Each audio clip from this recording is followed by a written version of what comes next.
Good evening. This is John Milburn for Laws 11057. This is Introduction to Law. This is week 6 in term 3, 2017.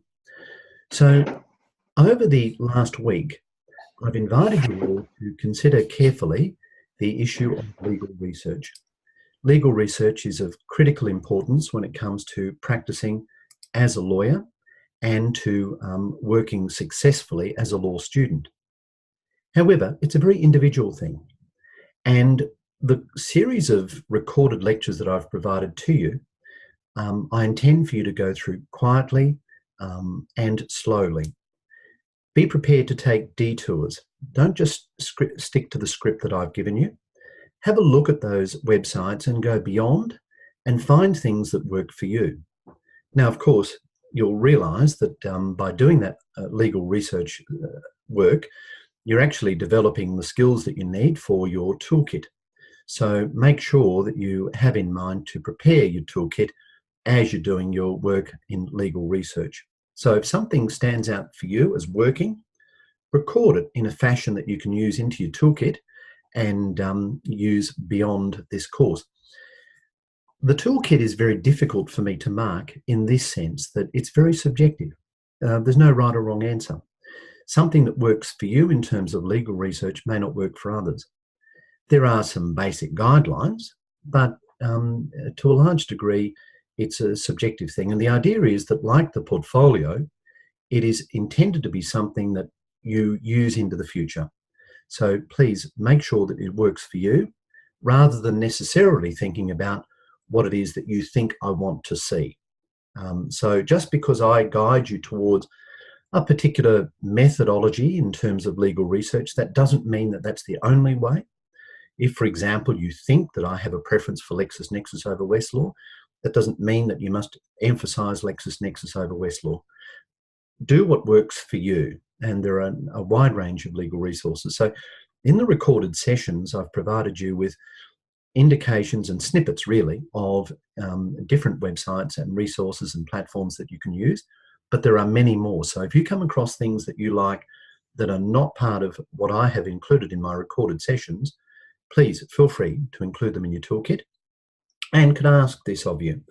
If you like something that you think is worthwhile, share that with your colleagues in UCrew.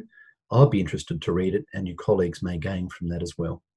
So as you're doing your legal research, feel free to make some comments on UCrew. I like this, I don't like that. Here's something that John didn't say. Here's a way that I found is better than the way that John described it. So please share your thoughts in that regard. Now, as you know, in this unit, what I'm looking to do is train people as if you're going to practice in law. Now, with that in mind, one thing that you might consider, if you've got some spare time, and I know that time is always a premium, is making contact with a community legal centre. There are a number of community legal centres in Queensland. His Honour Magistrate Guttridge and I, before His Honour was appointed as a magistrate, co-founded the Harvey Bay Community Legal Centre, which operates really Harvey Bay and Maryborough. And when I was giving legal advice at that centre, I don't now, but when I was, I would always insist on having the opportunity to take law students with me. So I'd normally have 4 or 5 law students come along to those sessions. So you may find that at a community legal centre, you can sit in on legal interviews, make contact with people in the community, or try and assist in some way. So think about that. And if you go to communitylegalqueensland.org.au on the internet, communitylegalqld.org.au, you may find some further information. Now, when you're doing your legal research and when you're thinking about your toolkit, I want you to think laterally. And when I say laterally, I mean that in 2 ways. The first is thinking laterally within the context of legal research, and then thinking laterally outside of legal research. I'll try and explain that a little more clearly. So let's, for example, say that someone comes to you with what they think and what you might think should be a simple legal problem. I've got a problem with my neighbour regarding a tree. What can I do about it? Now, they might think, well, there's an easy answer to that. But immediately, I want you to think laterally within the context of legal research and laterally outside the context of legal research for that particular problem. Let's think outside for a moment, legal research. Someone comes to you with a tree dispute. You might be thinking in terms of, well, what are the options available to this person? Well, number one, just have a chat to them. Number two, can you make a complaint to someone? Number three, can you obtain some expert information about that tree that might assist you in mounting an argument? Number four, do I go to a court or a tribunal? Number five, do I go to politicians? Number six, do I go to a community centre? So there's a whole range of things that you can do outside legal research. And when I talk about lateral thinking, I'm really talking about adopting a more holistic approach and not necessarily thinking about solving a legal problem purely by going to court or tribunal. I teach Laws 12062, Alternative Dispute Resolution, a second-year subject at the university. So in that subject, we delve into a lot of the alternative measures of resolving disputes outside of court context or even built within the court context. So that's what I mean by thinking laterally outside legal research. Now, let's come to this, advising a person about a tree dispute within the context of legal research. Now, you might think, okay, well, there's got to be some law on this, presumably some legislation, presumably some case law. So can anyone tell me the name of the legislation that would apply in relation to resolving a tree dispute? Do you know? Is there a Tree Dispute Act? How do you find out? So one technique you can use, and I mentioned this in the legal research videos, is go to a site like LawLex, which will provide you an opportunity to indicate your area of legal dispute. It will then channel for you the pieces of legislation that might be relevant to that legal dispute. So I think in the example I use in the legal research videos, someone comes to you and says, I have a problem in terms of challenging a will. What legislation applies to that? If you use LawLex, it gives you a list of pieces of legislation that might apply to that type of issue. So that's an example of where you might want to start your legal research. Okay, so sometimes the answer isn't necessarily obvious, is really the point that I'm making. So be prepared to think laterally when you're doing your legal research and laterally beyond legal research. Now that leads me into the next topic, which is all about the process of legal logic and legal writing. Remember that quote that I gave you in week 1? Thinking like a lawyer means keeping a cool and clear head and speaking or behaving rationally when others around you may be panicking or overreacting. So that's the mantra.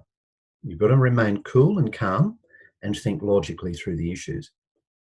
Well, how do we think through logically the issues in law? Do we have some methodology that we can use and adopt for ourselves?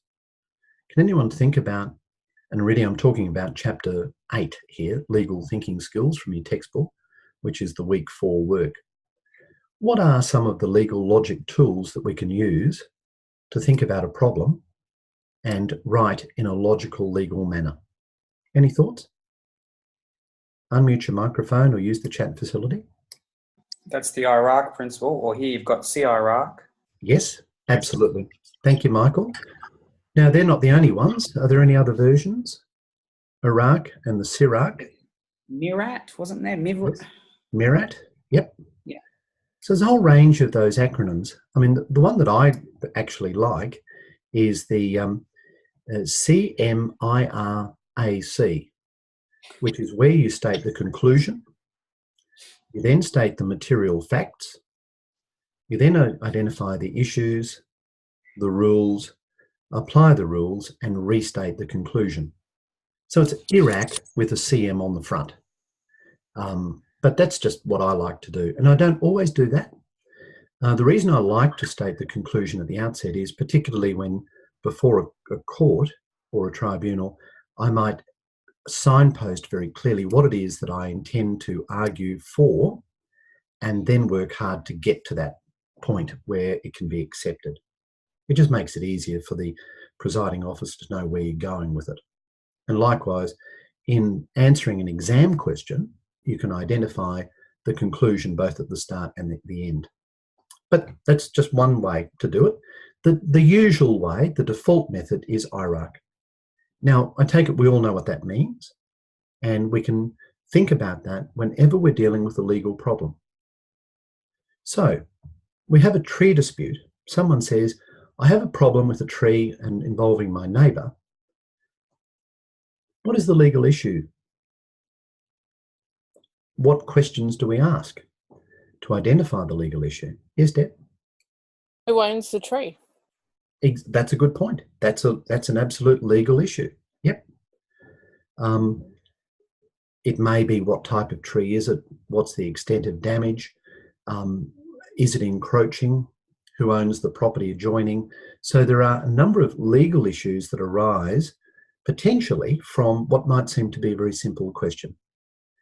Then when it comes to thinking about R in the IROC, the rules, that's when we need to adopt our legal research skills. Then we apply it and then provide the conclusion. So some very good examples of all of this in your textbook. Have a look at page 269. That's an excellent example. And what it shows is that once you've identified the material facts, you then need to consider the legal rules. I mean, you really can't, in my view, properly identify the issues until you've identified the material facts. And not every fact which is presented to you, particularly by a client, is material. Clients have a great knack of emphasising the immaterial and sometimes overlooking the material facts in relation to a legal issue. And your job is a little bit like a late night interviewer to extract the information from your client in such a way that they engage in the process, but you still maintain control. Okay, so in 269 of your textbook, we have the case involving Kevin and the nightclub. I hope you've read that. And what you may have identified is that it's not necessarily going to be obvious that there is a single area of law from which you can draw the legal issues. In other words, where there was the problem associated with a patron being injured in that nightclub, you might say, well, there are issues here to do with torts law, T-O-R-T-S, or there might be issues to do with contract law or consumer law or company law, maybe even criminal law. And then there are side issues, for example, primary and vicarious liability. So when we talk about legal issues, the point that I'm trying to make is this. Based on a particular legal scenario, it will probably be rare for there to be one issue only. There may be a number of legal issues. And that's where you need to think broadly and laterally within the context of legal research. And don't be constrained.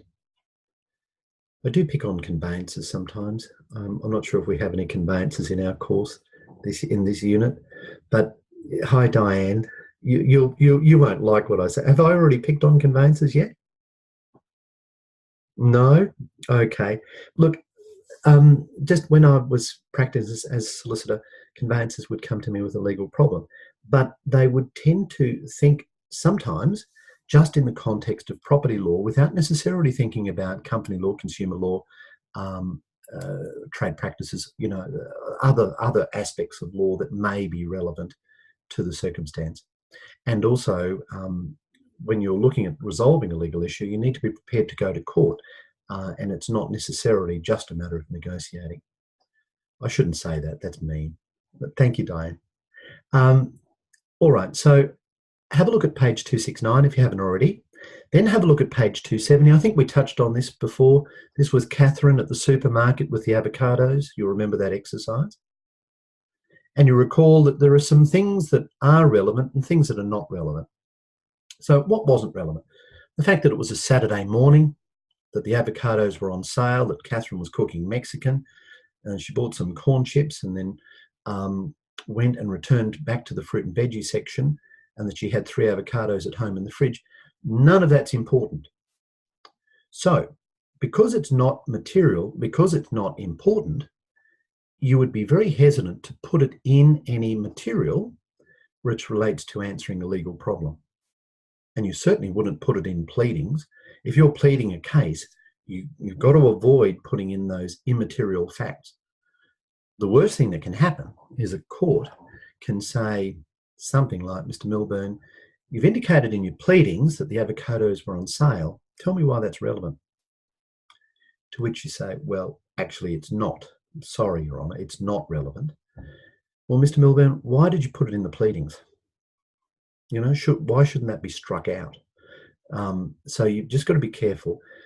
It's that fine line of ensuring that you're comprehensive, but stick only to the material facts. So in this example involving Catherine, what was material is that she was shopping at a supermarket, that she selected an avocado, gently squeezed it, placed it in a basket, and then attempted to return the avocado to the display before being stopped by the store manager. That's kind of relevant. All those other things are not relevant. Okay, so when you're dealing with a legal issue, you have to think laterally, fairly broadly, but then be prepared to narrow it down for the context of your answer or your pleading or your argument, as the case may be. And that's where it takes some work. I think it was a discussion on UCRU. Who was involved in that discussion? It may have been Michael, I'm not sure. Where, you know, I made the comment, was it, I forgot the author now. But, you know, the situation where I would have written a short letter, but I didn't have time to do it. So it takes time to condense the material and do it properly is the point that I'm trying to make. Okay, are there any questions then about that issue? I think that was Hemingway, but... Hemingway, sorry. Thank you, Thomas. Oh, thank you, Michael. Yeah. I'll just go back to the question because I've got to run away tonight. Okay. Two things. Toolkit, that's based on it's not just research, that's problem solving and everything, correct? It is, yes. It's very broad. Yep. Yep, good. I've just done it all. And referencing just on the footnotes. So when we do a footnote end of a paragraph, say, at the bottom of that page, we're going to have referencing, 3, 4, and 5 on that page, theoretically. Yes, you will. You will. And if you're not using the Word version of referencing, you're doing yourself a huge disservice. If you don't know how to use referencing, it's really simple through Word. Please ask through UCRU or find out. But that's it. Absolutely. Footnotes, not endnotes. Thanks, Michael. Thank you. All right. And if you need to dash, we understand. And thank you for attending. Any other questions, comments before I move on? Okay. So the next thing I want to talk about is reasoning, legal reasoning. You would have heard about deductive reasoning, inductive reasoning, reasoning by analogy, faulty reasoning, sweeping generalizations, critical thinking. So all of this is set out in your textbook. But just briefly, deductive reasoning is very commonly used by advocates in mounting legal arguments. And it works something like this. So if you're using deductive reasoning, you state a proposition. You then make a statement of fact and you draw a logical legal conclusion from that. Let's give some examples. So all x's, Your Honour, all x's are y or y's. This z is an x, therefore this z is a y. We'll flesh that out. Your Honour, all dogs are mammals. This animal is a dog, therefore this animal is a mammal. Do you see that? You need to practice it a little bit before you can apply it, but that's deductive reasoning. Inductive reasoning is where you make a prediction based on experience. Then there's reasoning by analogy, which is basically where you're saying this thing has certain characteristics, this other thing has similar characteristics, therefore reasoning by analogy suggests that one will have a similar outcome to the other. You need to be careful with that because if you go too far, it then becomes reverse accident or hasty generalization. When it comes to actual legal practice, you probably won't use these terms. You can use these terms in court or you can actually use them, but you've got to think through them and be prepared to use them in a general way. So it might be toolkit material in terms of, okay, what is the way that you like to reason? What is your preferred method of legal reasoning? So think about those things. Think about the faulty reasoning and try to identify why it's false reasoning. It might seem to be superficially very attractive argument. I mean, for example, a sweeping generalization is where the main premise is overstated, such that the conclusions drawn from it will be invalid. If you're trying to attack an opponent's argument, then you might try to categorize a statement made by your opponent as a sweeping generalization. In which case, if it is a sweeping generalization, the conclusion drawn by your opponent is invalid. Does that make sense? I've got to be careful here, because if I give an example, it might seem that I'm discriminating against a group or an individual. Does that make sense? I've already picked on conveyances. I don't want to do any more damage. But anyway, have a look at that. So sweeping generalizations, also hasty generalizations. You're making a comment when there's just not enough evidence to do that. And contrast these things to inductive reasoning, because they do look similar. Attacking the person is where you're just simply attacking someone because of a trait or characteristic. It doesn't necessarily mean that a bad person will always have that certain trait or characteristic. Remember, I don't know if you've read about legal history, there's phrenology, that at one stage people used to make analysis. It was a science. It was this person is likely to be a criminal because of the shape of their skull. That was phrenology. So there's a whole lot of these sorts of things where it was based on faulty reasoning. And I guess it still continues to some degree. Now, attacking the person because of a particular trait is faulty. However, the contrast to that, which is probably more common, is an appeal to authority. It's the opposite of attacking the person, but appeal to authority means this. What you're saying is, well, because a well-credentialed person says something, therefore it must be true. That's an appeal to authority. And that's probably okay, but you've got to be careful. As a lawyer, you need to be respectfully disobedient. Why do I say that? Because your job is to argue a position. And you've got to be very careful, particularly as a young lawyer, of falling into the trap of saying, oh, well, somebody said that, so therefore it must be right. I'm not going to argue against it. There's that fine line between being brash and being confident and brave. As a lawyer, as an advocate particularly, you need to be brave. You need to be prepared to argue a position, even if it means arguing against a statement made by authority. Okay, you think, oh, I'm feeling nervous if I try and do that. How do I deal with it? Well, think of it this way. In the High Court, if you read decisions, they're often split decisions. There's often judges in dissent. It might be a 4-3 decision in the High Court. Does that mean that the 3 who are in dissent don't know what they're talking about? No, they just took a different position.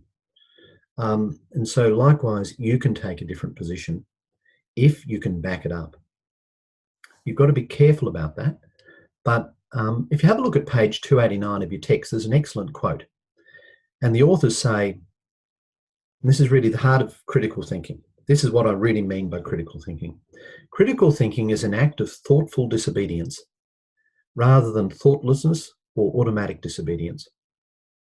So as a critical thinker, you've got to be reasonable. You've got to be well informed. You've got to ask yourself whether your argument is reasonable and whether it's based on evidenced and valid assumptions. But if you do that and you say, yes, I can answer yes to all of those things, then be prepared to argue your case. And even if it's initially you're confronted by disagreement from, say, the bench or your opponent, who may be far more senior than you, be prepared to stand by the courage of your convictions. Look, can I say this? When it comes to people on the bench, judges, magistrates, tribunal members, may well ask a question that gives you the impression that they're against you, that they don't accept what you're saying. What they might just be doing is testing it to make sure that what you say is actually correct. So don't concede too quickly. If you say, Your Honour, in my submission, blah, blah, blah is yes. And the court responds by saying, well, if that's the case, wouldn't, what about this circumstance? Or what about that case? Or what they might be doing is saying, you're wrong, but it's more likely they're saying, okay, I'm listening to your argument, but I just want to make sure if I accept your argument and I go with it, that it's correct. So I'm going to just test it, make sure that it works. So be prepared to answer those questions. Why is this matter in this court? Well, it's because of this section, Your Honour. Okay, that's answered that question. Good. What about this authority? Well, we can distinguish that authority, Your Honour, because of these reasons. So that's what critical thinking is all about. Have I gone through that too quickly, or did you follow all that? Have I scared you off? I don't want to scare you off, but I want to encourage you to be prepared to stand by your convictions. And I think I've told you plenty of times, you can still get 100% marks for an assignment, even though I come to a completely different conclusion. You know that. All right. Okay, really important when it comes to exams and exam questions, have a look at page 290 of your text. Thinking skills. Many exam questions ask you to do something about a certain legal issue, legal concept, or legal proposition.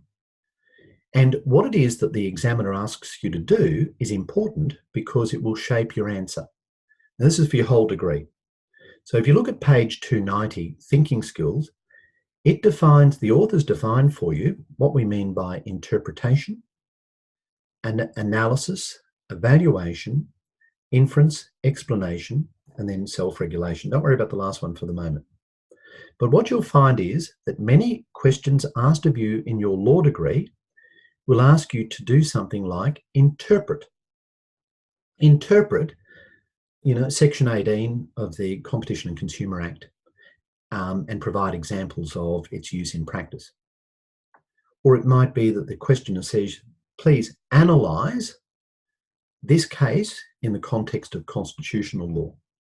Or it might be the examiner says, evaluate this international treaty and make comment about how it applies in Australia. The examiner may ask you to draw inferences from this case or provide an explanation.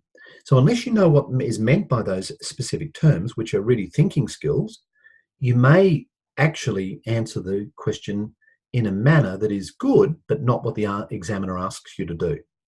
So interpretation means determine the material facts. Analyse means your ability to identify the hidden features. Evaluate is your ability to assess. Inference is your ability to draw conclusions. Explanation, your ability to communicate results. And self-regulation, your ability to apply other skills to your own thinking.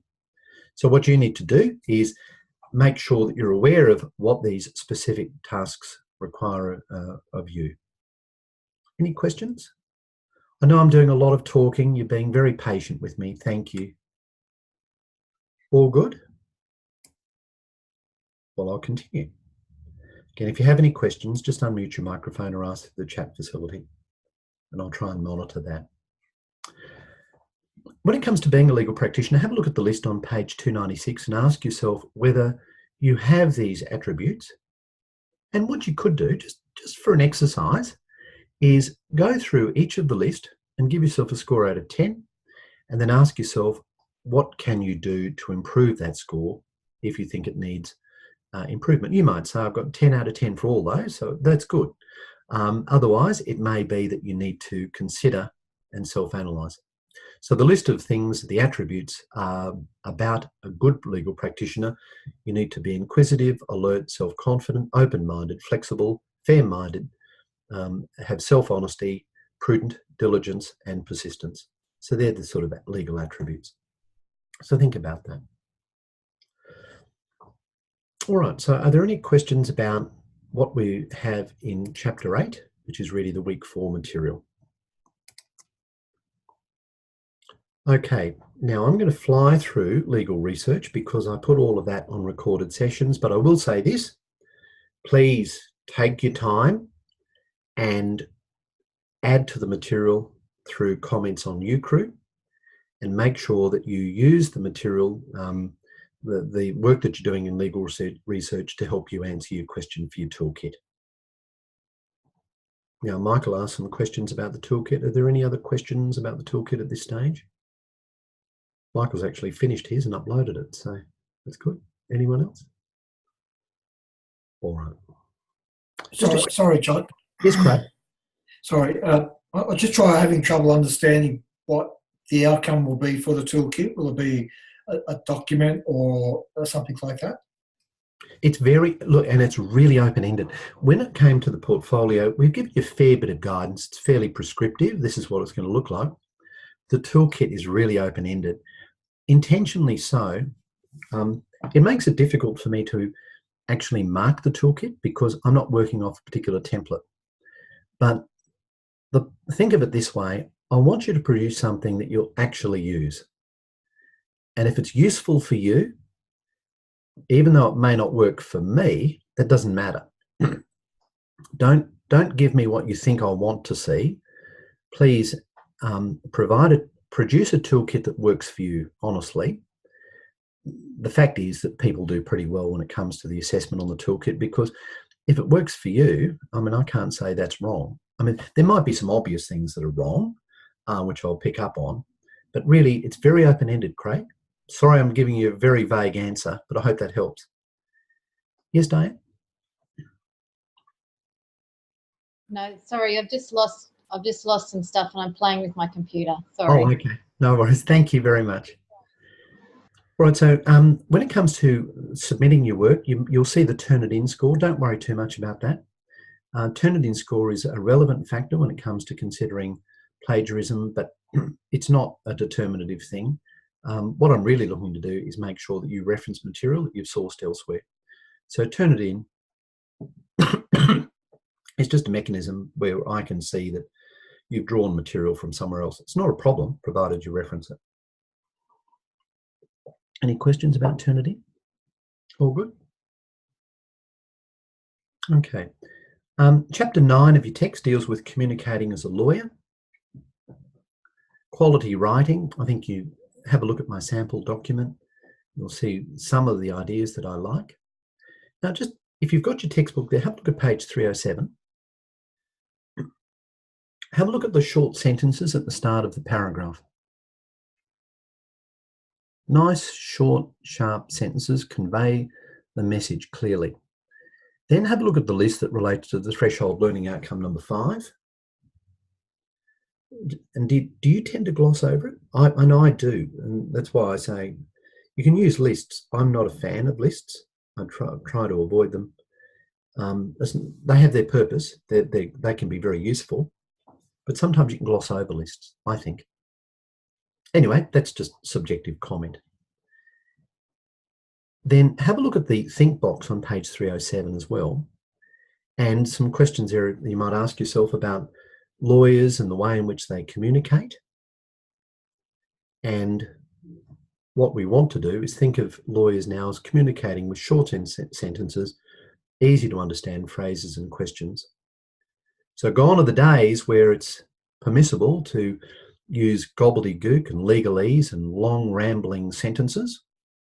These days, we get to the point and we communicate so that we're actually thinking about the person reading. Yes, Diane? Oh, sorry, I did it again. Sorry. I didn't mean to do that. No Sorry. problems at all. That's fine. Thank you. Any questions, comments? All right. So when you're working through determining what it is that you need to do to be a lawyer, think about those threshold learning skills outcomes that we did at the start. And remember there were 6 of them: knowledge, ethics, thinking skills, research skills, communication, and self-management. So this week's material in chapter 9 is really about communication. It's one of those 6. But there are a whole lot more to it than that. Okay. So what you need to do for the toolkit is you need to think. What we're asking you to do is think, speak, and act like a lawyer, which means that you have to understand the process of solving legal problems in a way that works for you. And that's what that second exercise is all about. So just on the toolkit, what I'm looking for you to do is to provide a good selection of resources so that you can demonstrate to me that you have a good professional understanding of legal context and have a critical understanding of the application of those resources and exercise good judgment and a commitment to professional development. All right, so that's probably all for the toolkit that I want to talk about. So coming back to communication, firstly, oral communication, and I'm sorry I'm talking so much, but thank you for your patience. Okay, interviewing clients. I mentioned a little briefly, a little before about interviewing clients. Sometimes you can think of as if you are a talk show host, asking questions to draw out information from the client, but maintain control. But I guess there are two critical questions I would have thought when it comes to interviewing clients. Because what you've got to do is think about the object of legal communication. And they are understanding what you want of that is the client, what the client wants, and have the client understand, or you to understand what you want them, they want you to do. So they're the issues. Make sure that when you're interviewing a client, you know what the client wants and you're very clear about what it is that the client wants you to do after you've given advice. Okay. A very important part of a legal interview is listening actively. And you've got to it's a fine balance. Don't jump in too quickly. But when you do talk, say what is needed, but don't go beyond that. And Diane's made some interesting comments on the chat facility. I won't repeat them, Diane, but so what you need to do is prepare for an interview before you start. Obviously, some of the basics, you need to be comfortable, you need to be ready and not distracted, you need to be authoritative, maintain eye contact, be attentive, respectful, clear.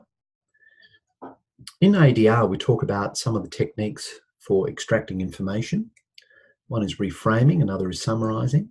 Sometimes it's a good thing to summarise what a client says. So you've let the client talk, you've got to the stage where you say, okay, I've got enough. You fairly gently basically say to them, you've told me enough. One way to do that is to summarise. So they've talked for a few minutes and you say, all right, well, I understand from what you're saying that these are the important things to you. One technique I use is this. I think you all know that I use voice recognition software. I actually use this when I'm hearing tribunal cases as well.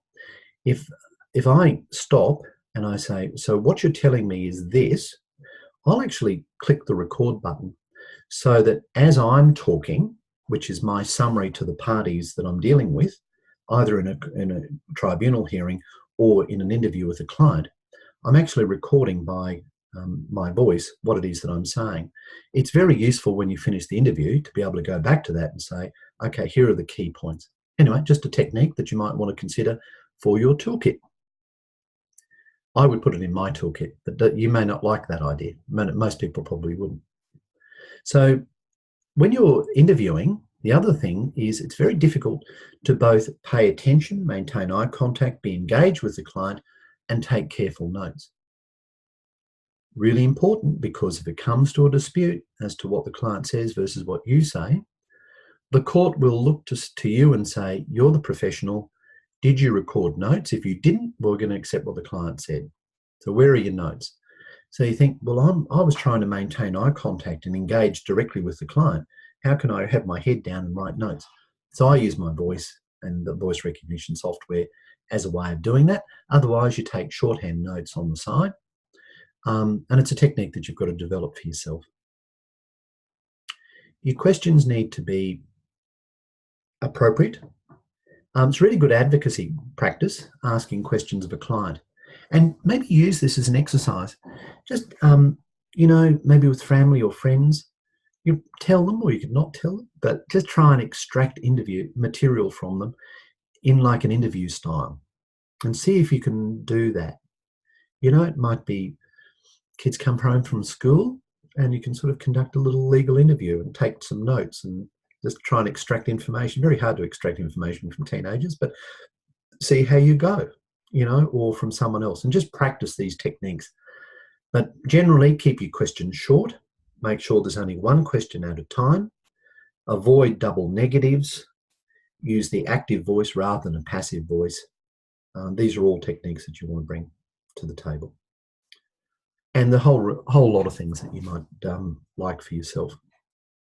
And John, may I interrupt and ask a question? Yes, Deb. Are you announcing to your clients that you're recording the interview? No, I don't. I'm not actually recording the interview. What I'm doing is I'm recording the fact that I'm saying something. And I will often say that. I do actually say that in courtroom tribunal. So what I do is I say, look, I'm summarising, but I'm just recording. I'm making a note, electronic note of what I'm saying as I go. So I usually do that, but you don't have to. And it's not actually recording the session. Does that make sense? It's just a different way of getting something down on paper. That's a good question, though. John, do you have to provide a copy of that? What's that, sorry? Do you have to provide a copy of that if they ask for it? No, you don't have to. Your file notes, whether they're written or typed, are your own. So another way that people do it is actually just type the notes. And I'm not a good enough typist to be able to do that. So I just use my voice as a typing tool as an alternative. But I don't record the session with the clients. And when I say record, when I say I'm recording the words that are said, I'm not recording the session. So I hope that makes sense. Oh. No, I must be really stupid. That doesn't make sense to me. Okay. So when I'm using voice recognition, I will say to people, look, I use my voice to type. And what I do is I click the button so that it actually types what I'm saying. So I'm not recording what I'm saying, but I'm just typing what's said using my voice. So you're instigating that each time it's your turn to talk. Yeah. Yeah. It's that just makes sense now. Yeah. It's just a technique that I use to avoid having to write or to type. It helps to maintain eye contact. But you're right, you've got to be careful using those techniques.